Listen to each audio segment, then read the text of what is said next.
வணக்கம் மனோர்களே, ஜெயமலேந்து உங்கள் தரன். என்னோட கதிரணையம் இணைஞ்சிருக்கிறார். நான் இன்றைக்கு கதைக்க போகிற விடயம் அனந்தி அக்கா ஐநாவில் கூறியிருந்த ஒரு கருத்து. அந்த கருத்தால் அதில் முரண்பாடுகள் ஏற்பட்டிருக்குது.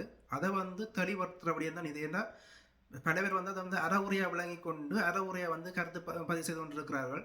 அதை தெளிவுபடுத்த வேண்டிய கடமை எங்களுக்கு இருக்குது. அதை கதிரனை செய்ய போகிறார். வடிவ காது கொடுத்து கேளுங்கள் எல்லாரும். குறிப்பாக போராளிகளும் உணர்வுள்ள மக்களும் வடிவாக காது கொடுத்து கேளுங்க. வணக்கம். இது முதல்ல சகோதரி ஆனந்த் சஸ்தரன் அவர்கள் இதற்காக இந்த போராளிகளினுடைய அந்த ஒரு வார்த்தை கலந்து கொள்ள வேண்டாம் என்று சொல்லுகின்ற சொற்பதங்கள் இங்கே அடக்கப்பட்டது என்பதைத்தான் நாங்கள் புரிந்து கொள்ள வேண்டும்.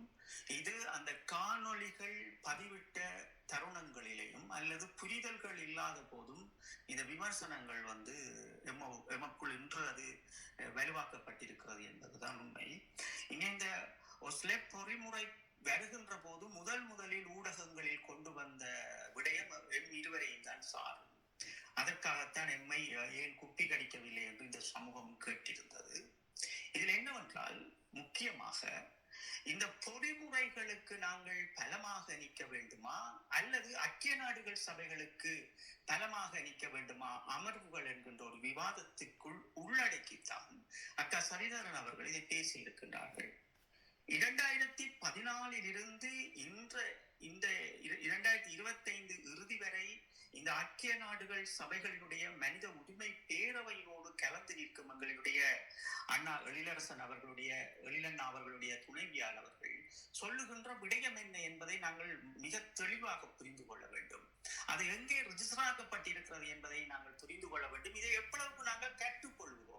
உண்மையில் பார்த்தீர்கள் என்றால் இந்த ஐக்கிய நாடுகள் சபைகளில் இருந்து வந்த ஒவ்வொரு பொறிமுறை விதியங்களும் இந்த இணையதளத்தில் பேசியவர்கள் நாங்களாத்தான் இருக்க போகின்றோம். இங்கே அந்த அந்த அந்த இணையதளத்தை மீறி இங்கே யாரும் பேசியவர்களும் கிடையாது, அதை அறிந்து கொண்டவர்களும் கிடையாது.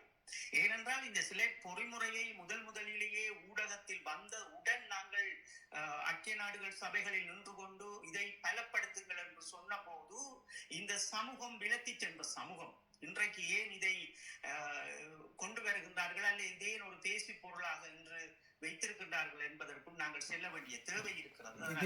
இதுல என்ன குறிப்பாக நாங்கள் முக்கியமாக குறிப்பிட வேண்டிய விடயம் இங்கே பல பேர் இப்போ தங்களை புலனாய்வுத்துறையில் இருந்து சொல்லிக்கொண்டு வர்றார்கள். ஆனால் ஒரு தமிழ்நாட்டில் இருக்கிற ஒரு அரசியல்வாதி எங்களோட பொட்டமணியை ஒருமையில் தூசணத்தில் திட்டும் போது இவர்கள் எல்லாரும் எங்கே போனார்ன்ற கேள்வியை நாங்கள் கேட்கணும். அதோடு ஒழுக்கமற்றவர்கள் புத்தகங்கள் எழுதும் போதும் இவர்கள் எங்கே போயிருக்கிறார்கள்.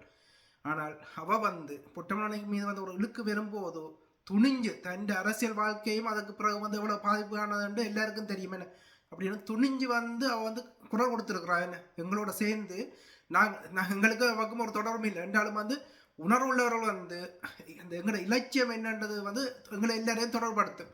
ஈழத்தமிழன் போது ஈழத்தமிழ் எல்லாரும் தொடர்பட வேண்டிய ஒரு விடயம் என்ன, அந்த விடயத்தில் மூன்று பேர் தான் இதில் பொங்கி எழுந்தோம். அந்த பங்கு அவங்க சேர வேண்டும் என்றதையும் நான் குறிப்பிடுறேன். அப்ப இதுல நாங்கள் பார்க்கிற விடயம் என்னவென்றால், இந்த ஐக்கிய நாடுகள் சபைகளினுடைய விதிமுறைகளை நாங்கள் முதல்ல புரிஞ்சு கொண்டோம் என்று சொன்னால், ஈழத்தமிழர் சார்பாக ஒரு தீர்வு ஒரு தீர்வினுடைய ஒரு விடயத்தை ஆய்வு செய்வதற்காகவும் அதை மக்கள் அவர்களுடைய ஐக்கிய நாடுகள் சபைகளில் இருக்கின்ற மனித உரிமை செயற்பாட்டாளர்களுக்கு அத்தனை நம்பிக்கையை கொடுப்பதற்காகவும் இந்த சிலை பொறிமுறையை கொண்டு வந்தார்கள். இந்த சிலை பொறிமுறைக்கு மட்டும்தான் நாங்கள் போராளிகளாக இருந்தாலும் சரி அல்லது பொதுமக்களாக இருந்தாலும் சரி, இந்த போரோடு பங்கு கொண்டவர்களாக இருந்தாலும் சரி, இதை சாட்சியம் அளிப்பதால் அந்த பொறிமுறை ஒரு வலுவோடு இருக்க போகிறது. அதுதான் அங்கே அவர் குறிப்பிடுகின்றார். அவர் அந்த ஊடகத்தில் அது சரியான முறையில் உங்களை ரிஜிஸ்டர் பண்ணப்படவில்லை நினைக்கிறேன். அவருக்கு ஆனந்தி அக்கா சரிதரன் அவர்கள் குறிப்பிடுவது இந்த பொறிமுறையை நாங்கள் வலுவாக்குவது. அப்ப அவர் எந்த இடத்துக்கு அங்கே செல்ல வேண்டாம் என்கிறார் என்றால், இந்த ஐக்கிய நாடுகள் சபைகளின் உரிய மனித உரிமை கவுன்சிலிங் அமர்வில் அமரக்கூடாது என்கிறார்கள். அப்ப உலகத்தில் இருக்கின்ற நீதி என்ன? ஒருவர் ஒரு சாட்சியத்தை வழங்குகிறார் என்றால் அந்த சாட்சியம் பல வகையில் பல மங்குகளாக அமையப்படும். அதில் ஒன்று நாங்கள் மௌனமாக இருப்பது, சாட்சியங்களை அளித்த பின் அதை நாங்கள் இனங்காணாமல் அதை வைத்திருப்பது என்கின்ற உள்ளடக்கம் கூட இதில் இருக்கிறது. இந்த பொறிமுறை கொண்டு வரும் போதே அவர்கள் சில உள்ளடக்கங்களையும் கொண்டு வருகின்றார்கள். எங்களுடைய பாதுகாப்பு, எங்களுடைய விவரங்கள் எதுவுமே எங்கேயுமே பரிமாறிக்கொள்ளப்பட மாட்டாது. இது அங்கே கொடுக்கப்பட்டிருக்கின்றது. இந்த நியமிக்கப்பட்ட அந்த 12 பேர் அமைக்கப்பட்டது, அதுக்கு பிறகு 10 பேர் தான் இருக்கிறார்கள். இப்போது இந்த ஆண்டு இறுதியில் 9 பேர் தான் இருக்கின்றார்கள்.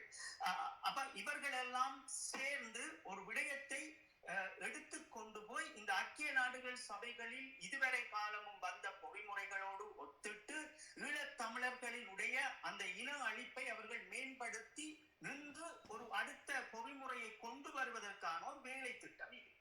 அப்ப இந்த வேலை திட்டத்தை நாங்கள் எல்லோருமாக சேர்ந்து இந்த சிலை பொறிமுறையை பலப்படுத்துங்கள் என்றுதான் நாங்கள் அன்று குறிப்பிடுகின்ற போது பலர் இதை தோற்கடித்து சென்றார்கள். அவர்கள் தங்களை போராளியாக காட்டிக் கொண்டார்கள். இன்னும் போராளிகளுடைய வடிவங்களில் நிற்கின்றார்கள். இன்னும் இதே சிலை பொறிமுறையோடு நின்றவர்கள், இதை ஏற்றுக்கொள்ளாதவர்கள் அண்ணா அவர்களுக்கு விளக்கேற்றியவர்களாகவும் இருந்தார்கள். அப்ப உண்மையிலே பார்த்தீர்கள் என்றால் இது வந்த அன்றே இந்த தீர்மானத்தை எல்லோரும் ஏற்றுக்கொண்டு போய் எம்மோடு சேர்ந்து அதை கொடுத்திருந்தார்கள் என்றால் இந்த 60 தீர்மானம் பெறப்பெற்றிருக்காது.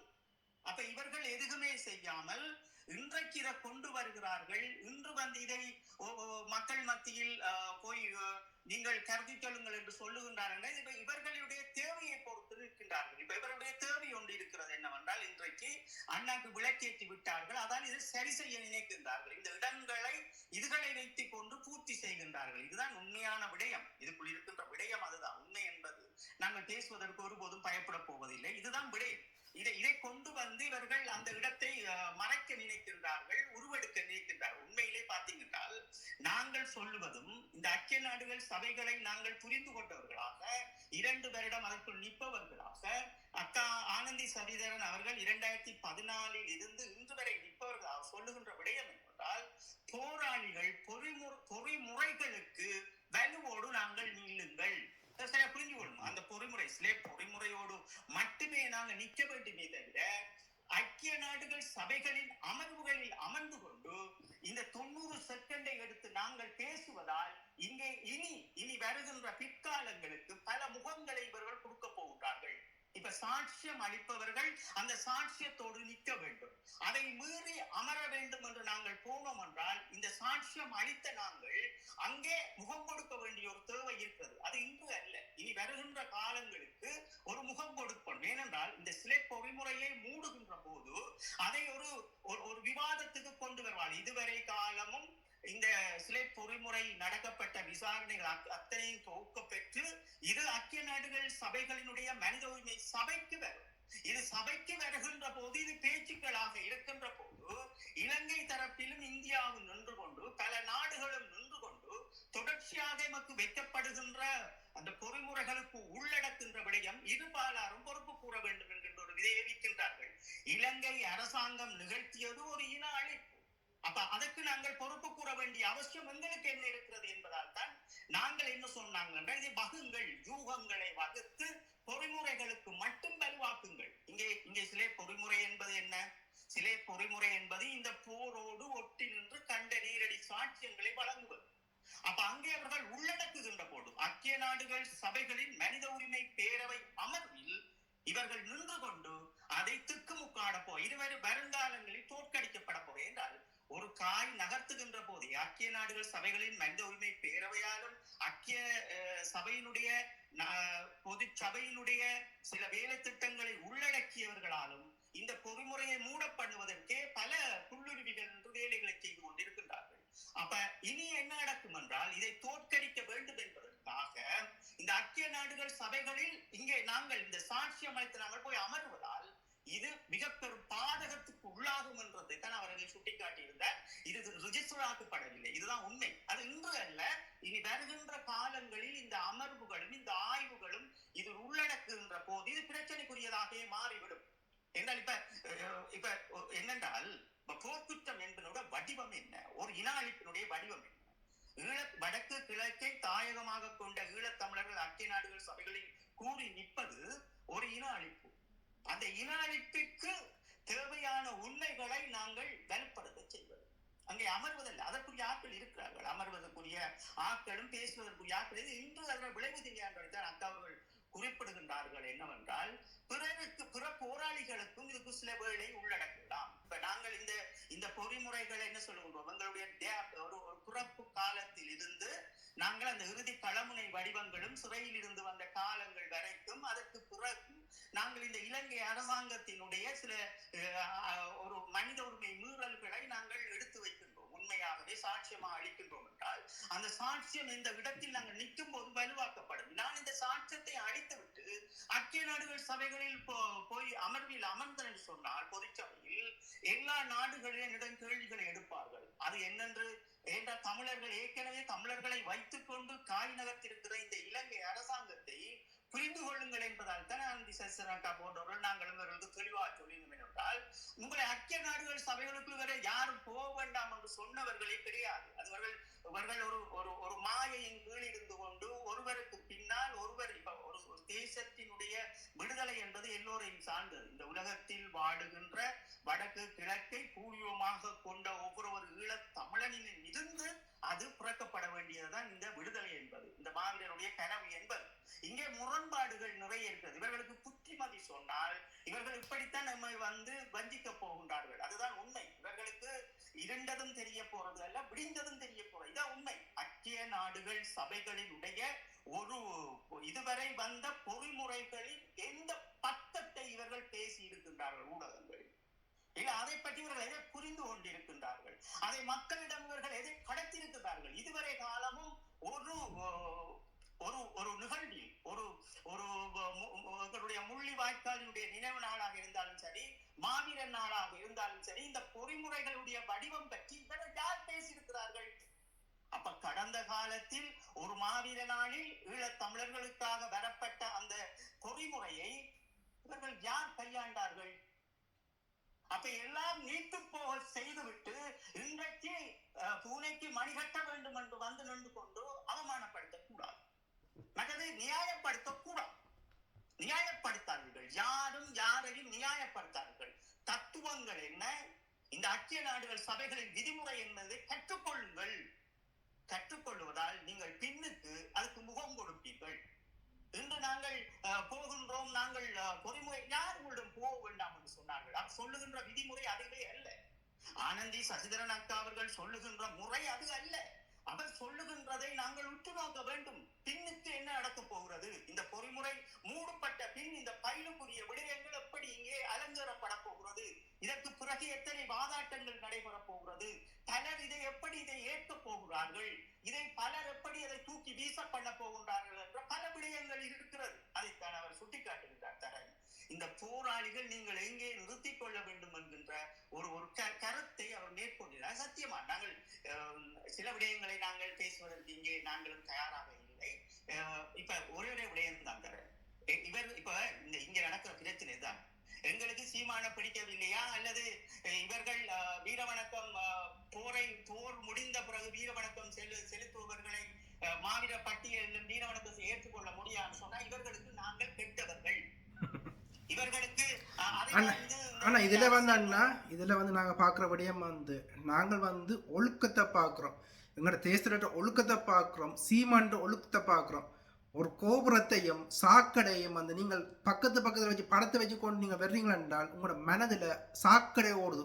உங்களோட மனதுல என்ன ஓடுது, சாக்கடையா இருக்குது. இதைத்தான் நாங்கள் அர்ச்சனா விடயத்திலையும் வெறும்போதே சொல்லும், நுனியிலே இதன் விடுங்கள் உண்டு. ஆனா மாறா நீங்கள் அவரை தூக்கி கொண்டு இதன் இருந்தீங்கள். இன்றைக்கு தூக்கி கொண்டு வந்த நீங்களே இன்றைக்கு அவர் மீது இப்படி செய்து போட்டோம் மனவர்த்தம் செய்து கொண்டு உங்களோட காணொலியை பதிவு செய்து கொண்டிருக்கிறீங்க. இந்த விடயம்தான் வெகு விரைவில் சீமானுக்கும் யாரெல்லாம் தூக்கி பிடிச்சு கொண்டு வந்தீங்களோ அவர்கள் உண்மையானவர்கள் என்றால், உணர்வுள்ளவர்களாக இருந்தால் நீங்கள் இதே அர்ச்சனாவுக்கு நீங்க செய்யற வேலையைத்தான் விரைவில் சீமானுக்கு நீங்க செய்வீங்கள். ஆனால் அதை நாங்கள் மன்னிப்போம் மாட்டது அது வேற விடயம். தொடருங்கள். நாங்கள் இவர்களை எதிலையும் நாங்கள் மன்னிக்க போறது கிடையாது. எங்கட தேசத்தினுடைய முடிவுக்கான பயணத்துல நாங்கள் ஒன்று சேர போறோம். இந்த கருத்தரங்கள் இந்த நேரம் நாங்கள் செய்ய வேண்டியது. யாரையும் இங்கே உங்களுடைய சொந்த விஷயத்துக்காக அவமானப்படுத்தாதீர்கள். அவமானப்படுத்துவதை நாங்கள் ஒருபோதும் ஏற்றுக்கொள்ள. ஒரு விளக்கமாக கதைங்கோ, ஒரு விஷயத்த ஒரு மக்களுக்கு சொல்ல வேணும், அதை தெளிவா சொல்லுங்க. ஐக்கிய நாடுகள் சபைகளினுடைய விதிமுறை பொறிமுறைகள் பற்றி தெரியாமல், அந்த பொறிமுறைகள் பற்றி தெரியாமல், அந்த பொறிமுறை அது மூடப்படுகின்ற போது, விசாரணைகள் முடிந்து மூடப்படுகின்ற போது, அந்த பொறிமுறை எப்படி செயலாக்கம் பெற போகிறது, அது எத்தனை பேரிடம் கொண்டு போக போகிறது, அதை எத்தனை பேர் உடைத்து எறிய போகின்றார்கள் என்ற எந்த சிந்தனையும் இல்லாமல் ஒருவரை விமர்சனம் செய்யாதீர்கள். நாங்கள் சொல்லுவது மீண்டும் அதுதான், போராளிகள் என்று அடையாளப்படுத்தினால் வருகின்ற பொறிமுறைகள் ஒவ்வொன்றுக்கும் பலமாக நிற்போம். அதே போன்று அங்கே வேலை செய்கிறவர்களுக்கும் பலமாக நிற்போம். நாங்கள் ஐக்கிய நாடுகள் சபைகளுடைய மனித உரிமை பேரவையின் அவையில் அமர்வதால் இந்த பொறிமுறைகள் அத்தனையும் தோற்கடிக்கப்படும். ஏனென்றால் பல நாடுகள் கங்கணம் கட்டிக் கொண்டு இருக்கின்றார்கள். அவர்களிடம் ஏற்கனவே சாட்சியங்கள், கம்பி வேலிக்குள் இருந்தவர்கள் கிட்டத்தட்ட 1500 மேற்பட்டவர்கள் 3 நிமிடத்தில் இருந்து 5 நிமிடங்கள் வரை காணொலி பதிவு கொடுத்திருக்கின்றார்கள். இதையெல்லாம் நாங்கள் எப்படி சரி செய்ய வேண்டும் என்றால், நீங்கள் புத்திசாலித்தனத்தோடு யூகங்களை வகியுங்கள். சும்மா இன்னொரு ஒரு கருத்தை சொல்லுங்கள், ஆய்வு செய்யுங்கள். அவர் சொன்ன கருத்தை உங்களுடைய அமைப்பை வைத்து ஆய்வு செய்யுங்கள். இந்த பொறிமுறை எங்கே போகும், எது வருதும், என்ன நடக்கும் என்ற ஆய்வு. விமர்சனம் செய்யாதீர்கள். இங்கே யாரும் யாருக்கும் எதிரியானவர்கள் கிடையாது. எல்லோரும் ஒரு விடுதலையை நோக்கி ஓடிக்கொண்டிருக்கின்றார்கள். தங்கள் சொந்த பணங்களோடு அவர்கள் செலவழித்துக் கொண்டு தங்கள் நேரங்களையும் காலங்களையும் செலவழித்துக் கொண்டு நிற்பவர்கள் இந்த இனத்தினுடைய, இந்த இனம் என்பதை விட இந்த மாவீரனுடைய கனவை ஏதோ ஒரு வழியில் நினைவாக்க வேண்டும் என்றுதான் நாங்கள் நிற்கின்றோம். இந்த அழுக்கான மனிதர்களோடு நாங்கள் உங்களுக்காக எவர்களுக்காகவும் நாங்கள் வந்தவர்கள் கிடையாது. இந்த மாவீரரின் கனவை நாங்கள் நினைவாக்கி விட வேண்டும், அவ்வளவுதான். நீங்கள் எல்லாம் ஒரு அழுக்கு. 2001 போர் முடிந்த பிறகு இந்த நொடியில் ஒரு அரசியல் தீர்வினை பெறாத, எட்ட முடியாத அளவு சிங்களவர்கள் வந்து மேய்ந்து கொண்டிருக்கிறார்கள். இந்த கருத்தரங்கம் தான், இந்த கருத்து பரிமாற்றம் தான். இதை உடனே நிறுத்துங்கள், ஆய்வு பண்ணுங்கள். ஒருவர் ஒரு கருத்தை சொல்லுகின்ற போது ஆய்வு பண்ணுங்கள். இது சரியென்று வந்து அந்த கருத்தை மூடி விடாதீர்கள். பின்னுக்கு என்ன நடக்கப் போகிறது, பின் யுகம் எப்படிப்பட்டதாக இந்த சிலை பொறிமுறை இருக்கப்பட போகிறது, இதைத்தான் நாங்கள் புரிந்து கொண்டு தொடர்ச்சியா பேசுறோம். தொடர்ச்சியா போராளிகள் தயவு செய்து இந்த கருத்தரங்களில் இணைந்து கொள்ளுங்கள். இங்க நீ நான் என்ற வேதந்தவில்லை. நீங்க சீமான் ஆதரிங்க, சீமானுக்காக பேசுங்க, அது உங்கள் சொந்த பிரச்சனை. ஒரு ஈழத்தமிழன் விடுதலை பெற வேண்டும் என்றால் ஐநாவில் இருக்கின்ற விஷயங்களை அறிவதற்கு முதல்ல கருத்தரங்குக்கு வாங்குவோம். அல்லது அக்கா சசிதரன் அவர்களுடைய துணைவியார் அவர்கள் சொன்ன விடயத்தை வந்து ஆய்வு செய்யுங்கள்.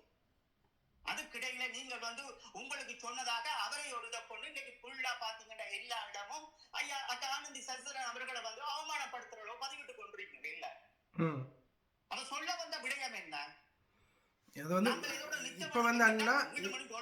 இப்ப வந்து இலங்கை இந்திய அரசுக்கு ஒரு தேவை இருக்குது, சாட்சியங்களை வந்து அளிக்கணும். அதை வந்து எங்களுடைய வச்சே வந்து எங்கட விரலாளியை வந்து கண்டுபிடி உத்தரவேலியை வந்து தொடர்ந்து செய்து கொண்டு இருக்க போறார்கள், இருப்பார்கள். அதுக்குள்ளே இருந்து நாங்கள் எப்படி விழித்து கொண்டு எப்படி வர்றதுன்றதான் நாங்கள் பார்க்கணும்.